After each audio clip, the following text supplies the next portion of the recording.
I am so delighted to be here with you all and to be here with my dear new friends and old friends to talk about something very important. So if you guys were here when Charlotte from Thunderbird spoke yesterday, she said, starts at the board. There's a fiduciary responsibility of boards, and they oversee and have a relationship with management, and how they relate to AI is going to be really important. So I think that the introductions were good, but not enough, because if you get to know Gerri has had an impact in my life personally, because one of her prior roles, in addition to many other important tech roles, was the implementation at Starbucks of the mobile ordering function, which I use on a daily basis.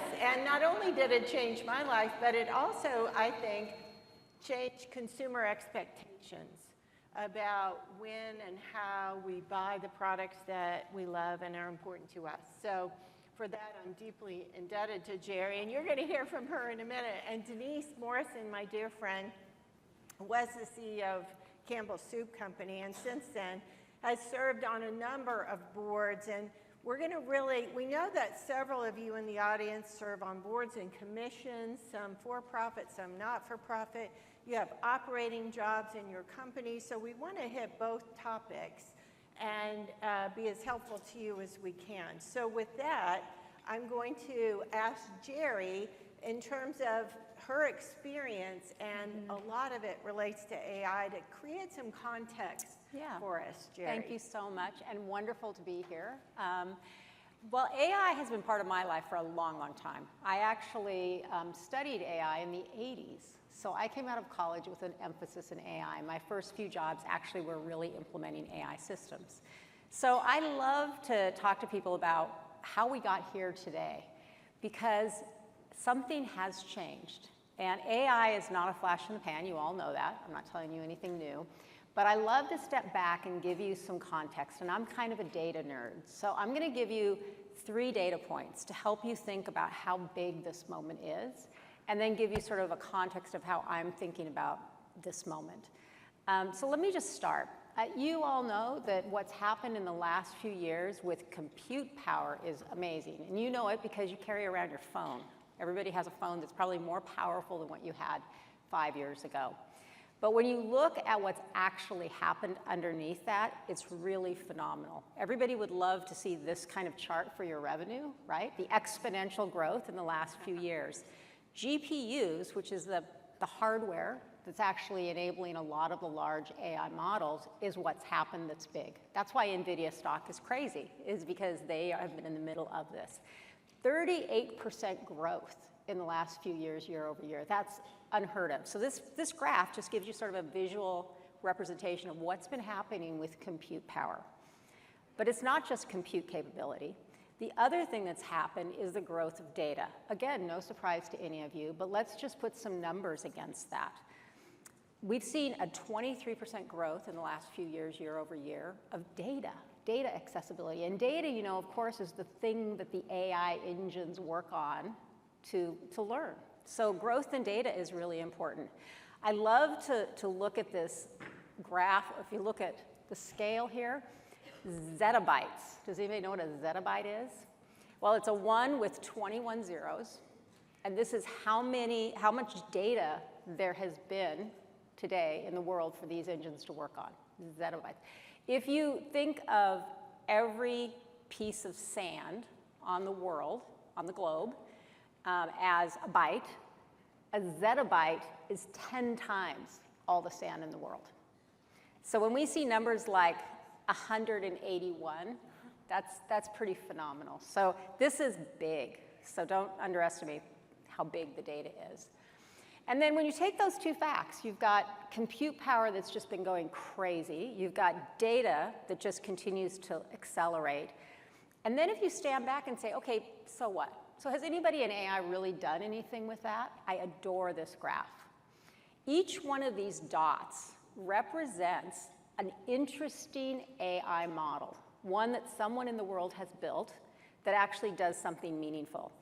People have been building these models since the 50s. So this isn't a brand new thing. But here's what's brand new. Look at that little zone right there, up and to the right. And you see all those dots? Each one of those are meaningful AI models. So you are surrounded by AI right now for the reason, quite simply, that we are in both a hardware and a data acceleration zone. And you're seeing it in the data. So all that's kind of cool, and I can geek out on that all day. But there really was an inflection point, and you all remember this. The 2 months after ChatGPT was announced, the fastest adoption of technology ever in the history of technology. 2 months to hit 100 million users. And today, again, if you think about all of the chat bots, if you take the 3 leading ones, 3 billion users per month. 3 billion.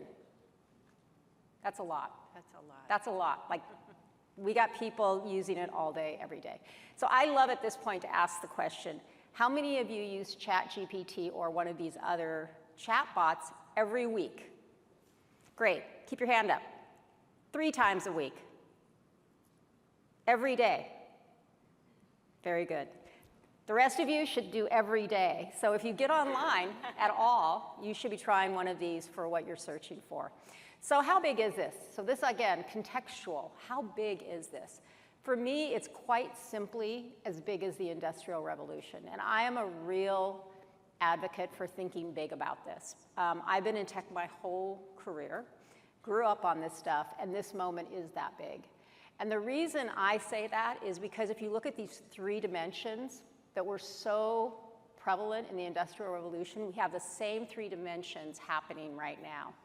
You have this massive evolution of infrastructure, which is what I just talked about around compute. You've got the information that that infrastructure has to work on, which is the data, going explosive. And then what we see, and we're starting to see it, and I know we're going to talk more about this, this is causing a really tremendous resource shift. We're moving away from knowledge worker classic activities. Anything that's routine or semi-routine is going to get automated. And what we have to focus on is using the human potential to focus on strategic roles, creative roles, roles that orchestrate and bring things together. And I believe we're going to have to accept that and embrace that to move forward. So that's how I contextually frame all of this. Thank you, Gerri. Okay, so now we're going to go to Denise and talk about, you've had CEO role, but you've also been on these boards that are dealing with this big thing that is happening. So take us through your thinking in terms of a strategic way to engage on this topic at the board. Right, and I'm going to start with a disclaimer. I am still learning everything about AI. I mean, I am probably your average board director that sits in the boardroom and says, I just need to learn more and more and more about this so I can keep 1 step ahead of management, or at least 1 step behind them. So I'm going to share with you some of the things that I've been dealing with, starting with, from a director's standpoint, you sit there and you say, how do I create value leveraging AI automation, but keeping what matters most?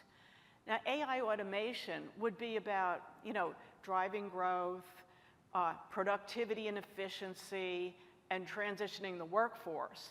But what matters most is the people, the purpose of the company, and the culture and the values.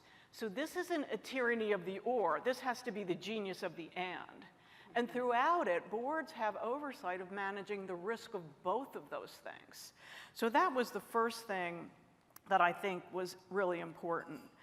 So it comes down to, how do you work with management to navigate this incredible age that we're in? By the way, has anybody seen The Gilded Age on Netflix? Yes. It's great, right? The clothes. Oh, the clothes. I love it. But it gives you an idea of when, the railroads and the Industrial Revolution difficulties that they had. You think they just put the car on the tracks and it ran forever. No, they had their own problems. Well, today we're going to go through those kinds of hiccups, and boards and management teams have to be committed to be experimenting, to be comfortable with failure, to learn from that failure, to make sure you're pushing management as hard as you can without pushing them into a risk no zone. And you've got to also think about the fact that if you won't be disrupted if you're part of the disruption. So you won't be disrupted if you're part of the disruption. Encourage management to be disrupting themselves. What are the new ways that this wonderful experience can give the company and to give their own personal growth? So that's really what I think about at a very high level. Thank you. So I'm going to ask both of you in terms of the strategies that you've seen be successful.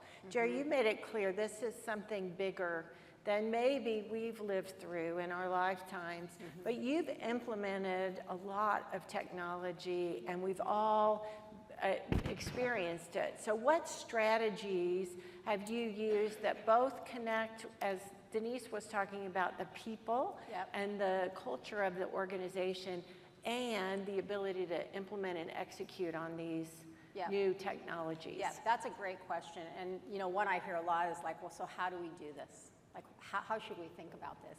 I would say that every time there's been a technology upheaval or a change, one of the fears that people have is that the human element's going to get removed from the equation. You know, wow, I'm losing something here. I'm losing the human involvement. So I would say the first thing to do is to really make sure that as you're going down the path of using AI, implementing AI, trying AI out, celebrate the people who are doing it, not the technology. I'm going to just say that again because it's so important. Celebrate the people, not the technology. It's really interesting how words matter. When you start talking about a successful, chatbot or agent AI that you've put in your service desk or your help desk, try really hard to make the hero of the story the people who did it, the people who are using it, the people who are having their time freed up by it. Talk about that. And then sort of as an aside in the last slide, hey, and this is AI, we're on the leading edge. It's really amazing when you shift that dialogue, what happens to your organization. They become proud of their engagement rather than fearful of their engagement. The other thing that I've used everywhere, every time I've had to do something transformative, is name it. Name it something that is relatable to the culture. Back to your point, Dan, it's got to fit with the culture and the purpose of the company. And I'm going to give a real example. About 7 or 8 years ago, we implemented some AI at Starbucks. And it was designed to provide personalization for that app that you love so much. But we called it Deep Brew, which is kind of, for those of you in AI, it's kind of a play on words for a couple of reasons. But nonetheless, it was called Deep Brew. And everybody called it Deep Brew. We didn't walk around saying, hey, you know, our machine learning AI language model, blah, blah. We called it Deep Brew. And it was so culturally adaptable and relatable that it sort of took all the fear out of it. So don't forget, people are fearful of this. So use those kind of techniques. So Denise, talk about that as strategies in terms of transformations that you've seen really work, and maybe some that didn't work, and why. Yeah, it's essentially a focus on change management. It is. At its core, and we've all been through those kinds of drills. So if you think about the principles of that, but the most important thing is developing a new caliber of leader, and that takes time. So there's a training and a reskilling about this work to get from where you are today to where you want to be with AI. And the other thing too is, I'll give you an example of one company that's been doing a phased implementation.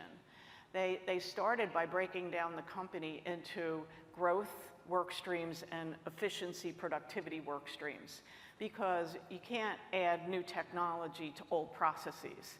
But that engaged the leadership. Like the top 200 leaders are doing this work, and they're working cross-function, cross-business, horizontally like they never worked before, because silos don't work with this.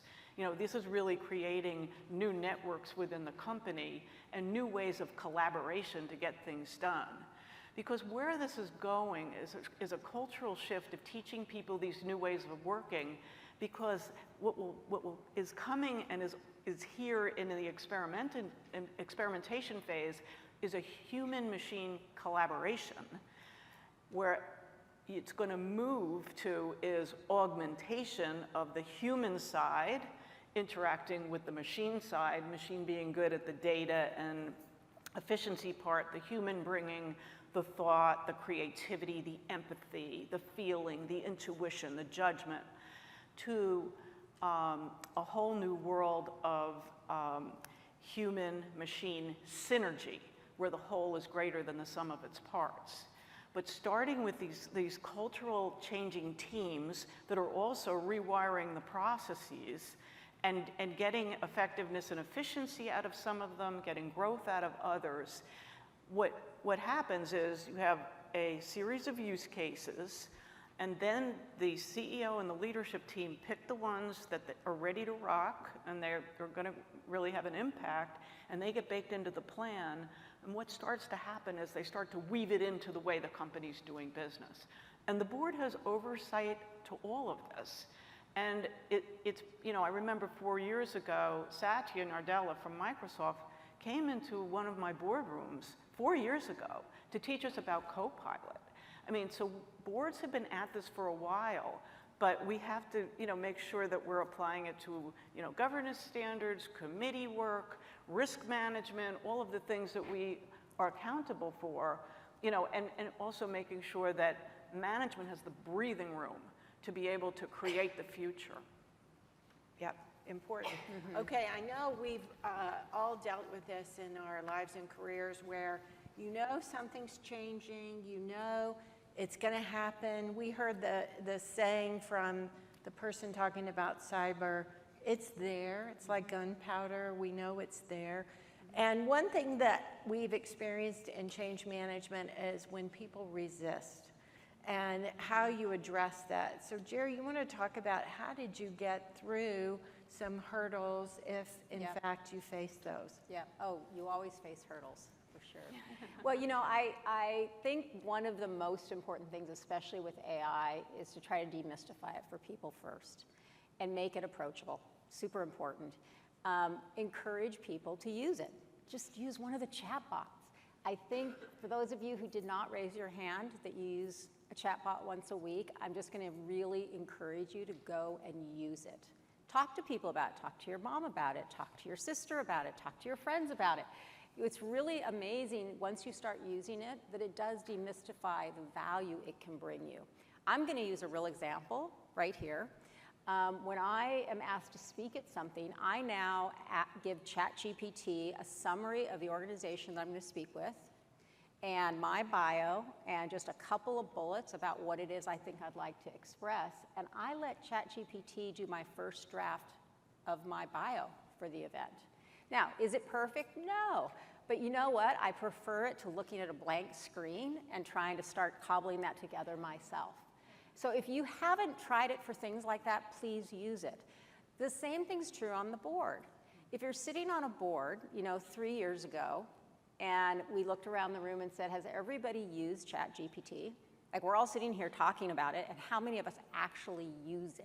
So I think that's important for any new technology. People can get all in their own head thinking about this, but when you start using it for practical things, you'll find where it fits really well, and you'll see where it doesn't. So using it's important.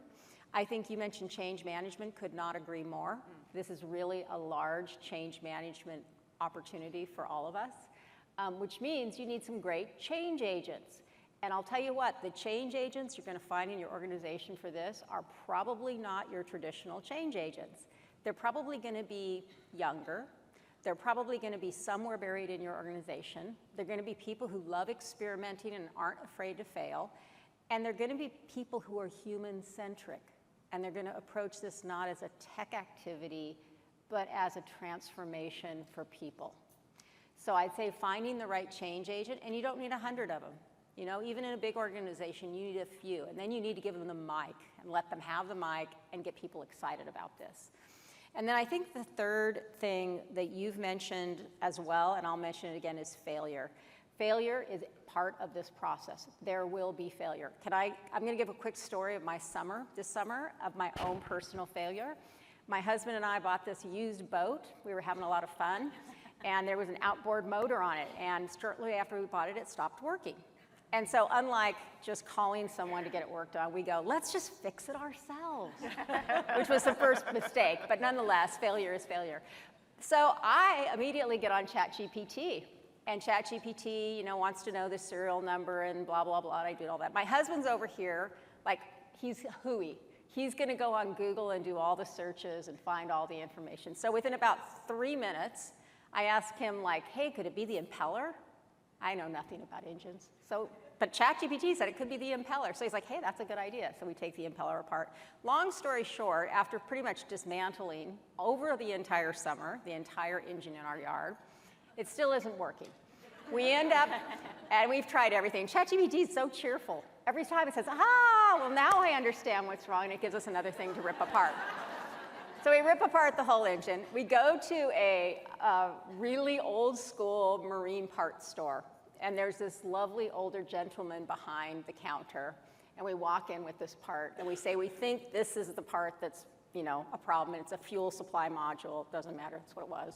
And the guy looks at us, and he says, what engine do you have? And we tell him. And he says, well, that part doesn't belong in that engine. And so all this time, we're trying to fix a problem that somebody else introduced into this equation. And ChatGPT didn't have any concept of how to, like, say, well, you're working on a part that's the wrong part. And sure enough, we buy a $1,500 part, we pop it in the engine, life is grand. And then I tell ChatGPT, hey, buddy, you know, you made a mistake here.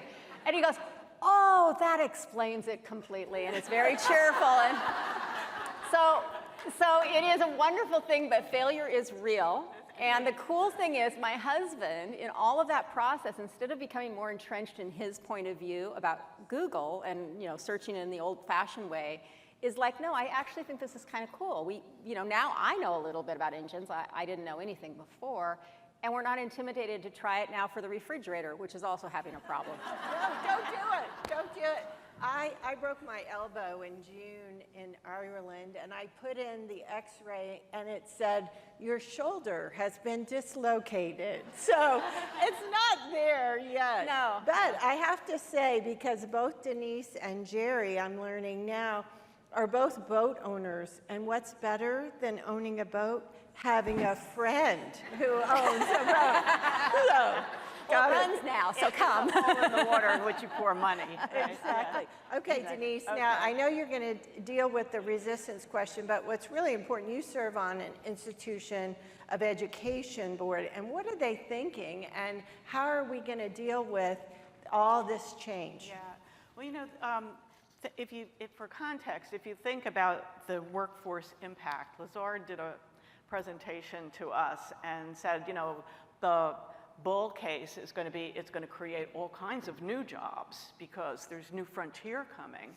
And the bear case is that, oh my goodness, you know, all these people are going to be replaced. Stanford did a grid on the reality of that, and so far, there's a 13% decline, relative decline, in entry-level jobs, mostly in coding, in biotech, and in knowledge-based industries. So there is some decline at the entry level, which is going to affect universities because kids think it's so cool to, you know, have a degree in coding. And what they're going to have to think more about is if the AI does the coding, and by the way, BCG, it's 30 to 50% of coding is being done by AI. There are companies where up to 80% of it is assisted by AI. So that's something that students are going to have to rethink. But there are other more diverse and exciting career opportunities, this whole human-machine collaboration. So the universities, I'm on the board of Boston College, and what they've been really working with through a new Schiller Institute for Science and Technology is the combination of the liberal arts with the sciences, because art and science teach you that you can have the technical gift of science, but with the human element of the arts. And they focus on skills like creativity, judgment, empathy, curiosity, and problem solving, and an acknowledgement that from a leadership standpoint, these students are going to need to know how to work in collaboration and teamwork, to have ethics and values and a purpose, and be able to bring that leadership into the workplace when they graduate. That said, they also have courses in teaching them the technical skills in terms of how to work with AI, how to build networks with AI, how to build large language models, small language models, and advanced systems, because this is all coming like a freight train. Yeah. And so the university curriculum, by the way, I chaired buildings and properties, so we built this building, but this is a big step for a college that was traditionally liberal arts to say, okay, it's now the intersection of art and science. Yeah, really important. Gerri, you talked about this is a industrial revolution type change. Yeah. What does that mean for our employees, our children, ourselves? Yeah. How's that going to hit? Yeah, education is near and dear to my heart. I have twin daughters who are in college right now. So I'm watching this experience. In fact, they're seniors, and when they started, there was no ChatGPT. And so partway through their first year, ChatGPT came about, and it was really interesting to watch how that's evolved in their eyes. Have any of you played with the ChatGPT learn mode? Learn mode? Okay, if you haven't, I highly encourage you to take a peek at that, because here's what's really cool that they've done, and I do think it's changing how self-tutoring is occurring in universities. Let's say you have a hairy math problem that you don't know how to solve, and you go to ChatGPT and you're in learn mode, and you say, hey, I'm having problems with this problem. It doesn't give you an answer. It doesn't just say, well, here's the solution. It instead constructs a series of problems for you to do that are easier, that give you the concepts you need to solve the harder problem. So it'll take you through like 3 or 4 little, okay, well, let's try a different problem. Can you solve this? And I watched my daughter use this one day when she had a really hairy, she's a chemical engineer, so these are like, I don't even know what she's doing. It's Greek to me. We give the thing this huge problem, and it walks her through smaller steps. And then it comes back to the problem and says, now, how do you approach this problem? And she's like, I get it. And so this method of using it as a self-tutor is very real, and it's here today, and kids are using it. And that's a really good use for it. Here's a really bad use for it. Hey, ChatGPT, write my term paper. That's a bad use. And we're seeing, of course, the abuse happen as well, and there's a lot of technology wrapped around identifying abuse, et cetera, et cetera. But I do think there's a really valuable niche happening now. I do think professors and how they teach in school, especially in higher ed, has to evolve. Much of their time in the past has been spent building curriculum, literally building slides, building tests, building material to augment a textbook or whatever.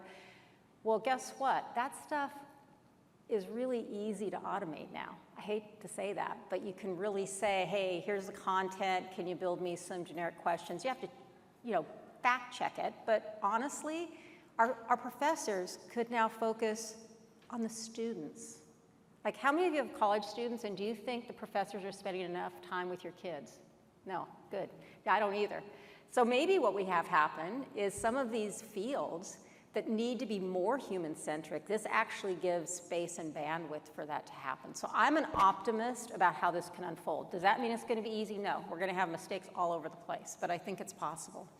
I think the other thing that I'm seeing, and I am on a couple of boards for education software companies, and we're starting to see some really interesting personalized learning journeys getting developed based on how students are testing or what problems they're solving or not solving. And what a wonderful thing, especially for K through 12, where some of those foundational skills like reading and math, if you don't get them solid early, it's really hard to make that up later.